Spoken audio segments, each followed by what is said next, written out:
Hi guys, welcome to my studio. Today we're going to do a piece that was not inspired by Disney, but it could have been. So I'll talk about what I'm doing there in just a second. I'm going to give you some important particulars here first. So the paper I'm working on is a Blick drawing pad. It's 9 by 12. And it's 80 pounds or 130 GSM. All the papers I'm using are made, I think, exclusively on my jelly plate. I'm pretty sure. The background, which you didn't see because I kind of work on backgrounds when I'm uninspired, I just do some backgrounds. So the background, yes, I said it was drawing paper. But I first did a layer of watercolor, which you can see poking through the checkerboards there. Kind of a light brown, ochre color watercolor. And then I covered the whole paper with that. I probably threw some paint in there as well, watercolor again. I did the checkerboards with a Posca paint marker black. And then just in the corners, which you saw the other corner, you'll see the other corner here in a little bit, just in the corners. And then I wasn't going to do it all over the whole thing because I knew I wasn't going to have it all over the whole thing. And then where there's not checkerboard, I used acrylic paint, kind of roughly blended there. You can see the streaks and stuff, so multiple colors of acrylic paint there to seal that part. I sealed the checkerboards because that would have just been watercolor on the drawing paper. I sealed that with a bit watered down Mod Podge, just so it'd be good and sturdy. You'll see me work on watercolor a lot on this drawing paper because I love what it does to the paper. So, yeah, you're not supposed to do that, but yeah, I'm the artist and I don't care, so I do it. So those palace pieces there that I'm working on are, like I said, made on the jelly plate using a stencil, kind of another grid stencil that I have. Again, it's very checkerboardy. I love checkerboards. You'll see them pop up all the time, I imagine. I just drew the shapes. I folded the paper, drew the shapes, and cut it out, and unfolded it, and you have the little palace shapes that I drew there. I only drew the tops, but then I realized that, oh, we're going to need some bottoms to these castles because I don't want, once I put the plants on, I don't want sky showing through where it shouldn't be showing through. So I'm building some bottoms to the palaces, which probably are not going to be seen for the most part. But just in case, there's gaps, there's negative space in between all the plants that I'm going to put there. I put those on. To do those clouds, I have a cloud stencil. I'll link it below for you. I don't know if the link will actually work. I'm new to YouTube. I'm not sure if I'll have that privilege yet. But I have an affiliate account due to other YouTube channels. So there's my final palace top, I guess we'll say. And I made that, I knew that those were going to be what the palaces were. This is relatively planned little collage here. I knew I wanted the palaces to be that checkerboard. I accidentally made that little grid pattern, and I'm like, oh, that would make nice palaces. Now, this is kind of a study. I've been wanting to do something similar to this in watercolor, which I don't know that, now that I've done the study, I don't know that I'll ever get to it, but, I had to get this out of my system. And it's very, happy and cheery. Some of the future pieces I'm working on right now that we'll post later, or maybe before, I don't know what order I'm going to post some of these videos in, are a bit darker. Some are more political. It just, I'm kind of exploring myself and doing lots of different things. I'm reinventing my style, I guess we'll say.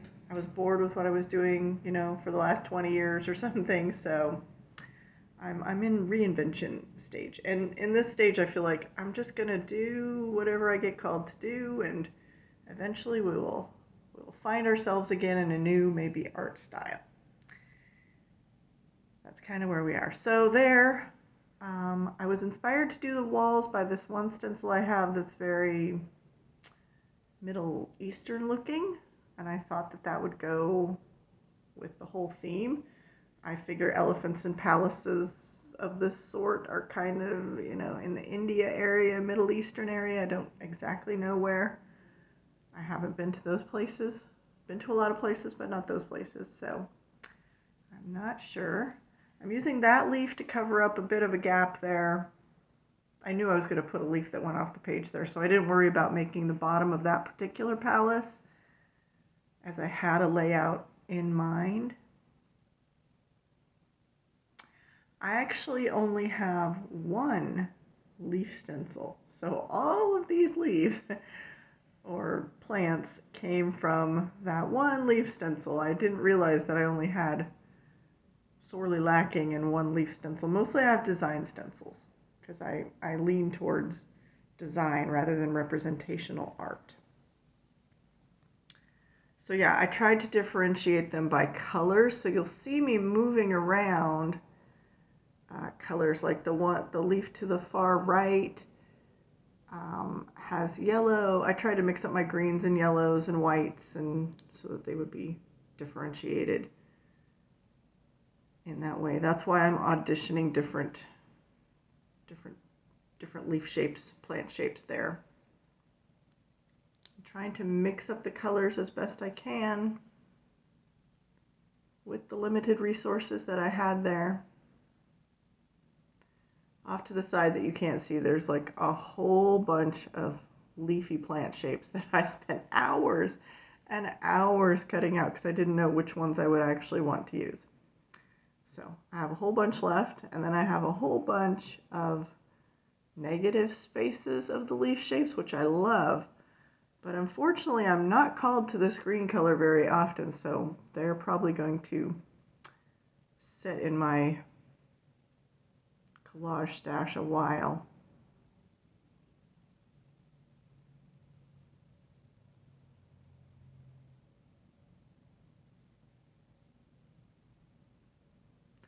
This is an abstracted piece. It's obviously not realistic. It's abstracted representational. You can tell what they are, but they're not realistic.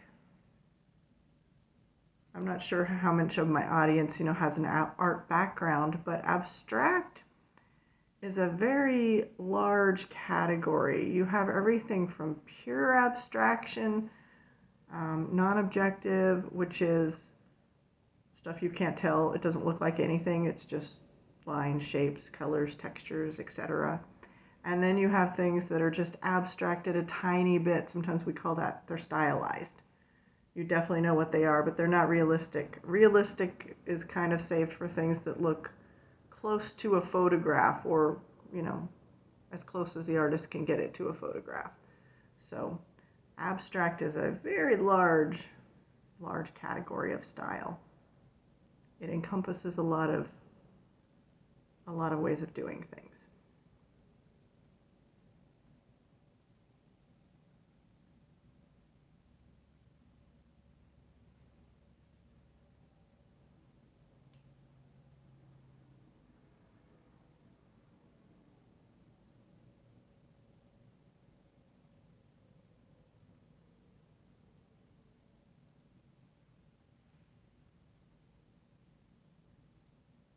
In hindsight, I feel like I probably should have put that kind of palm tree thing up higher. But on the other hand, it did leave me room to put a third cloud, which I like. I generally like to work in at least threes. I like to work in odd numbers if I can. So it enables me to put a third cloud up there. However, there are only 2 elephants. That's kind of all that would fit on the page, so I didn't want them to be too crowded. I ended up rounding the corners of the wall there, or walling off the palace.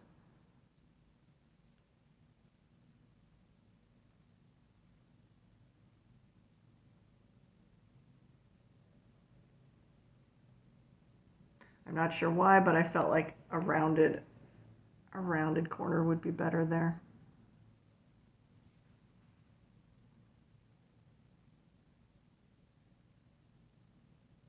So a lot of my art is intuitive,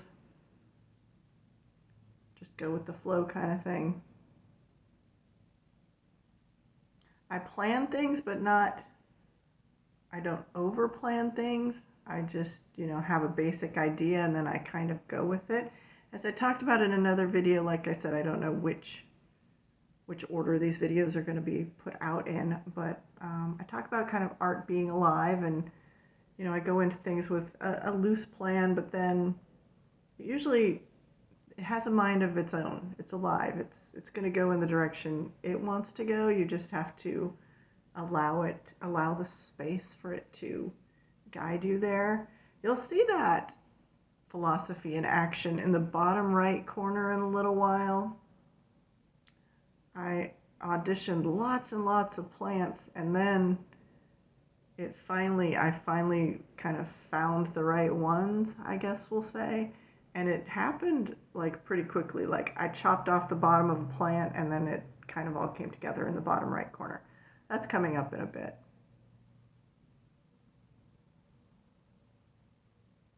I'm gluing the bottom of my elephants down. I wish I'd have done this for the walls.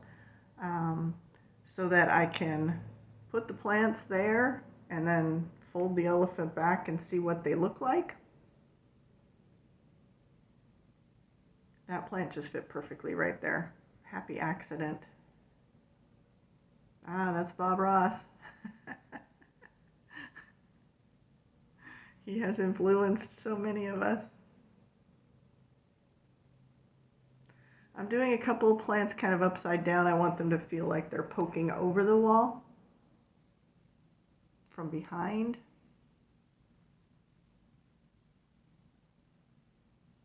Thus again creating a little bit of depth. I'm creating depth in this collage painting by employing kind of the front of the paper, the middle of the paper, the back of the paper. Kind of the way the old Chinese ink paintings would show. They work up on the paper to create perspective because the Renaissance hadn't happened yet. They didn't understand perspective in the way that we do today. So I'm kind of utilizing that trick here, giving it a little bit of a, I guess we'll say a folk art, naive painting kind of feel. I love that style of painting. Again, that's another leaf that's kind of going to give the impression that it's coming from the back of the fence. The wall, I should say it's a wall. Unfortunately, this leaf got cut wrong and had to be abandoned. So it was a better color that went there, but a better tone of green. But I messed it up.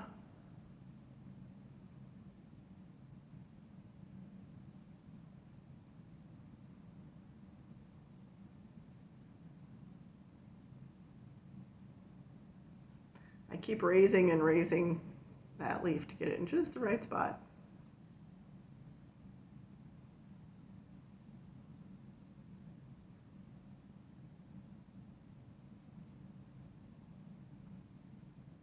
In my mind, I actually thought that there were going to be a lot more plants and leaves in this area, but turned out not. I liked it a little more minimal. Not that we could define that as minimal, but the vision in my mind had a lot more plant life. But I like the amount that I settled on here. Like I said, it's alive. It has a mind of its own. You just gotta be open to feel it.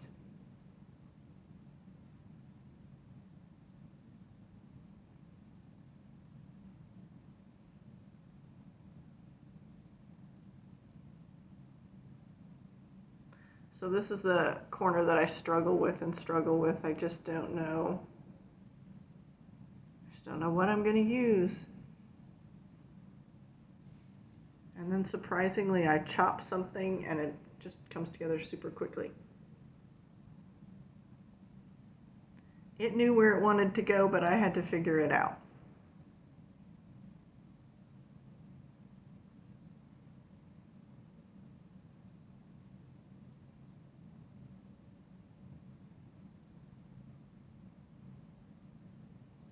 There we go. I chopped it. It's perfect. I love the placement of that little plant.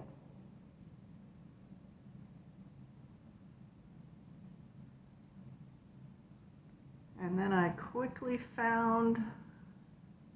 was able to quickly find where the next little piece would go.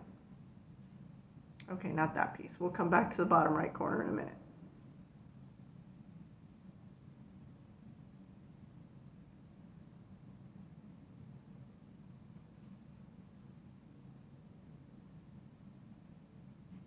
I work back and forth like that because I need to let the glue dry a little bit to do more auditioning. So you see me jump around, that's kind of why. I'm happy with the plants, so I'm going to finish gluing the elephants down. Those elephants were also made on my jelly plate with a stencil that I have. I love that stencil. I wish I had a giraffe stencil though. I like giraffes a little better than elephants. Sorry.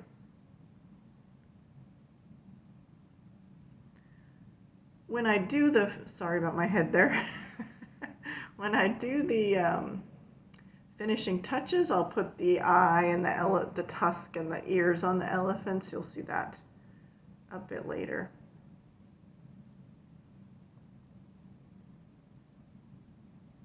Also, and I'll put some finishing touches on with some paint markers, acrylic paint markers. I debated with myself for several days after finishing whether I should go in and darken around the elements. I did not, in the end, decide to do that. I just left them as is. I do like to do that trick often, but not all the time. Here I didn't feel it needed it.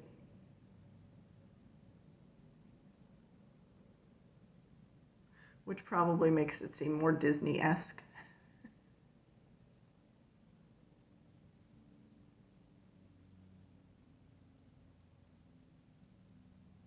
I do tend to think that darkening around everything, I see it on a lot of YouTube channels, I think it's overused. That's a trick you should have in your toolbox, but you shouldn't use it all the time.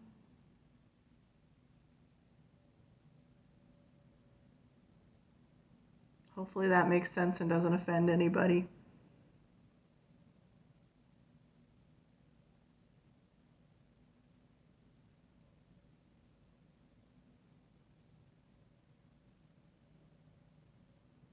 And there we go, the perfect piece. I didn't think the plants in the right-hand bottom corner were going to look good, but I do end up really liking that area a lot.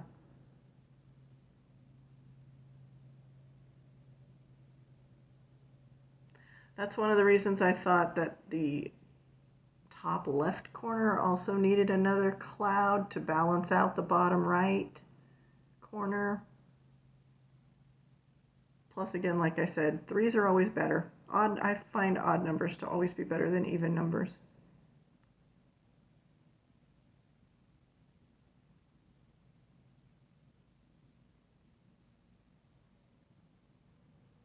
So we're coming up to the finishing touches phase, the embellishments. I'm going to, like I said, for that, I'm going to use acrylic paint markers. I believe that's an Artistro white one. I think I'm going to be using Posca and possibly Ohuhu paint markers. Those are the ones I have.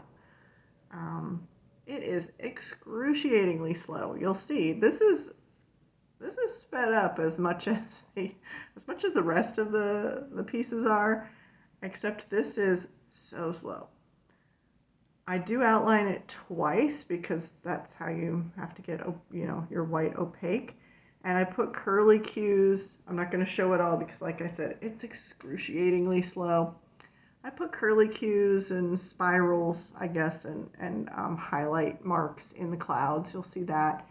And then in the elephants, I decorate their little clothing bits, that thing that they're wearing on themselves there. I work on the design and I put some little stitch marks in there so it looks like it's been sewn. And their tusks and ears are flying all over the place, but I was able to find them and attach them. I put eyes on the elephant and a highlight there. So you'll see all that when she's ready for her close-up here in just a moment. On the elephant clothing, I use different colors, various colors of pinks and colors, you know, found in the rest of the picture. A little bit of color from the wall, just to unify it all. I thought I had lost that tusk. I was a little distraught at that point, but there it was. Those tusks are cut out of just white paper. The elephant ears are cut out of, I don't know, gray paper I did at the same time when I was doing the jelly prints on the elephants. And there she is, all done. I thank you for joining me. I appreciate your time. Live long and prosper. Bye-bye.